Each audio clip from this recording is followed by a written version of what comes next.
BDD en attachant un fichier. On a deux fichiers de données, par exemple, un fichier de données MDF plus un fichier de log. On peut attacher des fichiers on peut créer une BDD en attachant des fichiers. Dans notre cas, on va juste, en premier lieu, créer une base. Hop, on va créer la base qu'on va appeler attache BDD.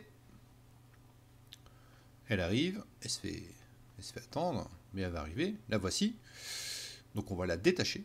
Donc détacher une base de données d'un serveur SQL, ça permet de la détacher tout simplement et de prendre les fichiers .mdf, .log, de les copier sur un autre serveur et après on peut les rattacher via la commande sp attachdb.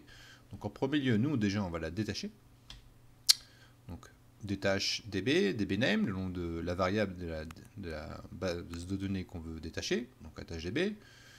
Speedcheck, c'est vraiment facultatif, hein, c'est indique si un update stat doit être ignoré ou pas avant de détacher.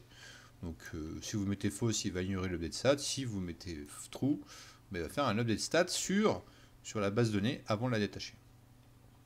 Donc on va l'attacher de nouveau en faisant une création. Donc je fais une création ici en mettant les deux fichiers attachdb et log. Donc j'ai mes deux fichiers de données. Et on va spécifier la syntaxe for attache, ici, qui va spécifier l'attachement de la base de données au serveur SQL. On voit que ça marche très bien. Donc si on fait F5, attachdb est bien ici.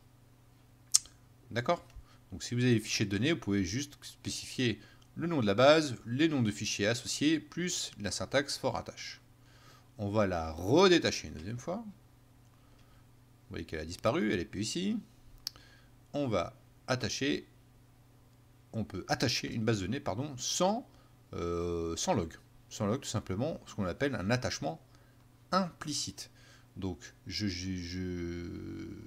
fais une création de la base avec le file name, ici, .mdf, for attache. On voit que le fichier log ici n'est pas associé. Ce qu'il va faire SQL, il va quand même l'attacher, et il va associer le fichier log qui avait déjà dans le répertoire ici.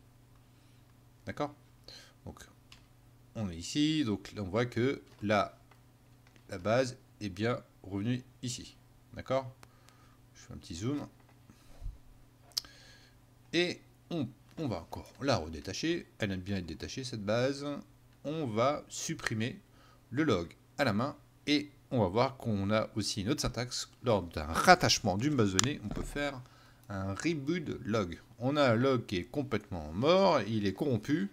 On a pu l'accessibilité à ce log est complètement fichue, on l'a déplacé, il est corrompu, etc., etc. Il y a plein de cas où un log peut être corrompu. Donc on est obligé on peut rattacher un fichier MDF sans log. Alors je vais vous montrer comment. Donc, ce que je vais faire, j'ai redétaché la base. Oui, elle est redétachée. On va supprimer le fichier log ici. On a supprimé le fichier log et je vais créer la base avec le file name ici, .mdf, for attache reboot log. Qu'est-ce qu'il va faire SQL? Il va reconstruire ici échec de la fichier machin log parce que il peut être un contexte, un nouveau fichier de journal, a été créé. D'accord? Donc si on retourne sur le fichier log, on voit que il a recréé un fichier BDD log. D'accord? Donc, quand vous avez un fichier de log corrompu, n'oubliez pas, ça peut vous sauver la vie.